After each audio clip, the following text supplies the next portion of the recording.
এত সুন্দর সুস্বাদু একটা চাইনিজ খাবার বাড়িতেই খুব সহজে যদি বানিয়ে নেওয়া যায়, তাহলে কি আর চাইনিজ রেস্তোরাঁয় গিয়ে বেশি টাকা দিয়ে এসব খাবার কিনে খাওয়ার দরকার আছে? নমস্কার বন্ধুরা, রসনালয়ে আপনাদের অনেক স্বাগত। আজ আমি আপনাদের সঙ্গে শেয়ার করব ভেজ গ্রেভি মাঞ্চুরিয়ানের রেসিপি। তো চলুন শুরু করি। তার জন্য আমি এখানে একটা মাঝারি সাইজের বাঁধাকপির অর্ধেকটা মিহি করে কুচিয়ে নিয়েছি, আর নিয়েছি একটা ছোট ক্যাপসিকাম কুচি করে, আর নিয়েছি দুটো গাজরও ছোট ছোট করে কুচি করে। এবার প্রথমেই আমি বাঁধাকপিটাকে একটা আলাদা পাত্রে নিয়ে নেব। আপনারা চাইলে এর মধ্যে নরম নরম পেঁয়াজ পাতাও ব্যবহার করতে পারেন। আমার কাছে ছিল না, তাই আমি আর দিইনি। এবার বাঁধাকপির মধ্যে অল্প পরিমাণে একটু লবণ দিয়ে আমি খুব ভালো করে বাঁধাকপিটাকে হাত দিয়ে এইভাবে ডলে ডলে একটু নরম করে নেব। বাঁধাকপির মধ্যে কিছুক্ষণ লবণ মাখিয়ে এইভাবে রেখে দিলে রেস্টে বাঁধাকপি থেকে কিন্তু অনেকটা জল বেরোবে, আর ওই জলটা বার করে ফেলে দিলে বাঁধাকপির যে আমি বলটা বানাবো, মানে ভেজ বলটা যেটা বানাবো, সেটা কিন্তু অনেকটাই সুস্বাদু হবে। আর তার মধ্যে আমার যে বাইন্ডিংটা দেবো সেটাও পরিমাণে কম লাগবে। এবার দেখুন, ডোলে কিছুক্ষণ রাখার ফলে বাঁধাকপিটা কি সুন্দর নরম হয়ে গেছে, আর কতটুকু হয়ে গেছে পরিমাণে। এবার ঠিক এইভাবে চেপে চেপে আরও একটা অন্য পাত্রে আমি বাঁধাকপিটাকে তুলে নেব। এইভাবে চিপে চিপে তোলার ফলে দেখবেন এটা থেকে কতটা পরিমাণ জল বেরোবে। আমি যদি এইভাবে এখানেই জলটা পুরোটা বার করে ফেলি, তাহলে কিন্তু পরে যখন আমি এটাকে মাখবো আর এর মধ্যে যে বাইন্ডিংটা ব্যবহার করব সেটা অনেকটাই কম লাগবে, যার ফলে কিন্তু এই ভেজ বলটা খুব টেস্টি হবে খেতে। এবার আমি সমস্ত বাঁধাকপিটাকে চিপে চিপে দেখুন এতটা জল বেরিয়েছে, এইটা আমি ফেলে দেব। এবার এই বাঁধাকপির মধ্যে আমি গাজর কুচিটা দিয়ে দেব, আর বাঁধাকপিটায় আমি তখন যে লবণটা দিয়েছিলাম সেটা কিন্তু মাথায় রাখতে হবে, সেই বুঝে লবণটা দিতে হবে। আর ক্যাপসিকাম কুচিটাও এর মধ্যে দিয়ে দিলাম। এবার আমি বাইন্ডিংয়ের জন্য এখানে দিয়ে দেব 2 চামচ, এখানে আমি নিয়েছি কর্নফ্লাওয়ার। আমি 2 চামচ দেবো, বাকিটা পরে কাজে লাগবে। আর 2 চামচ দিয়ে দিয়েছি ময়দা। 2 চামচই এখন দিচ্ছি, পরে প্রয়োজন হলে আরও দেব। এবার দিয়ে দিলাম স্বাদ অনুযায়ী লবণ। লবণটা আগে দিয়েছিলাম সেই বুঝে দিতে হবে। আর দিয়ে দেব 2 চামচ আমি এখানে গোলমরিচ গুঁড়ো। এখানে ছোট চা চামচ ব্যবহার করছি, তাই 2 চামচ দিলাম। আপনারা টেবিল চামচ ব্যবহার করলে 1 চামচ দিলেই হবে। আর দিয়ে দিলাম অল্প একটু চিনি আর একটু কাশ্মীরি লঙ্কা গুঁড়ো। এবার সব কিছু একসঙ্গে আমি খুব ভালো করে হাত দিয়ে ডলে ডলে মেখে নেব। আর যেহেতু আমি আগে এখান থেকে জলটা বার করে দিয়েছি, তো খুব বেশি কিন্তু এর মধ্যে জল নেই। এবার আমাকে হাত দিয়ে এইভাবে ডলে মাখলেই কিন্তু এটা সুন্দর মাখা হয়ে যাবে।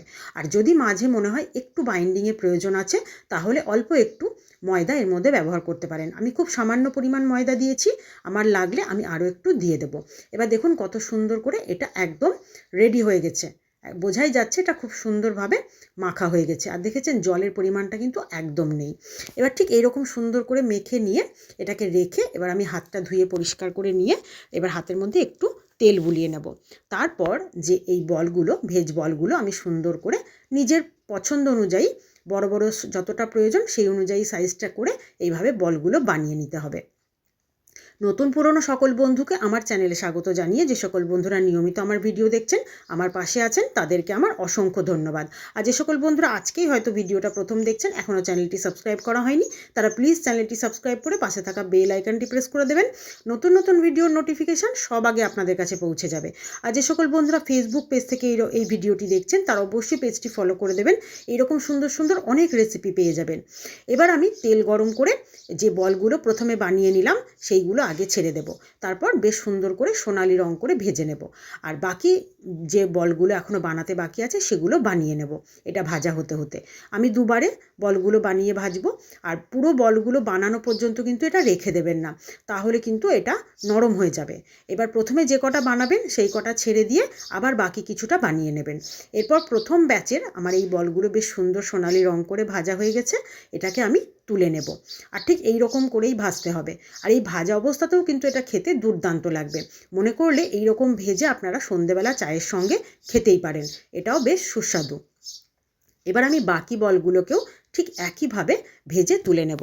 সবগুলো যখন ভাজা হয়ে যাবে তখন আমি এবার এখানে মাঞ্চুরিয়ানের গ্রেভিটা রেডি করার জন্য যে সবজিগুলো নিয়েছি সেটা দেখিয়ে দিই।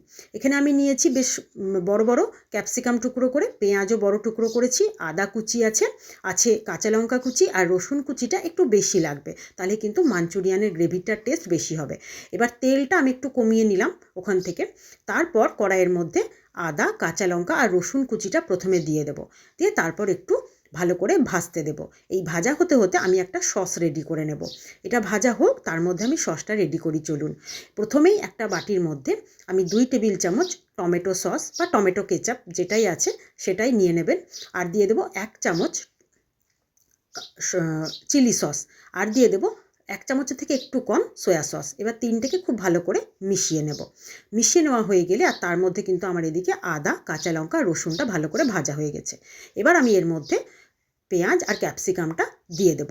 আপনারা যদি গ্রেভিটার একটু কালারফুল বানাতে চান তাহলে কিন্তু এর মধ্যে সবুজ আমি এখানে ব্যবহার করেছি, আপনারা হলুদ বা লাল ক্যাপসিকামও ব্যবহার করতে পারেন। এবার এখানে স্বাদ অনুযায়ী লবণ আর একটু গোলমরিচ গুঁড়ো আর দিয়ে দেব এর মধ্যে সামান্য একটু চিনি। এবার এটাকে খুব ভালো করে হালকা হাতে ভেজে নেব। যেহেতু অনেক রকমের সস ব্যবহার করব, একটু টক হবে স্বাদটা, তাই একটু চিনি দিলে টেস্টের ব্যালেন্সটা কিন্তু সুন্দর হবে। এরপর খুব ভালো করে এটাকে আমি আস্তে আস্তে ভাজতে থাকবো। আর এটা খুব বেশিক্ষণ কিন্তু ভাজা যাবে না, কারণ পেঁয়াজ আর ক্যাপসিকামের এই ক্রাঞ্চি ভাবটা একটু থাকলে ভালো লাগবে। তারপর এর মধ্যে আমি দিয়ে দেবো একটুখানি কাশ্মীরি লঙ্কা গুঁড়ো, সুন্দর একটা রং হবে। এবার এটা যখন বেশ সুন্দর ভাজা হয়েছে, এর মধ্যে দিয়ে দিলাম চা চামচের 1 চামচ এখানে ভিনিগার। এটা দিলে, ভিনিগারটা দিলে এটার স্বাদটা বেশ সুন্দর হবে। এরপর আমি এর মধ্যে যে সসটা রেডি করে রেখেছিলাম সেই সমস্ত সসটা এর মধ্যে দিয়ে দেব। দিয়ে একটু ভালো করে সমস্ত সবজির সঙ্গে মিশিয়ে নেব।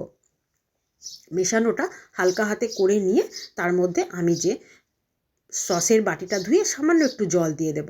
এবার এটাকেও খুব ভালো করে এর সঙ্গে মিশিয়ে নেব।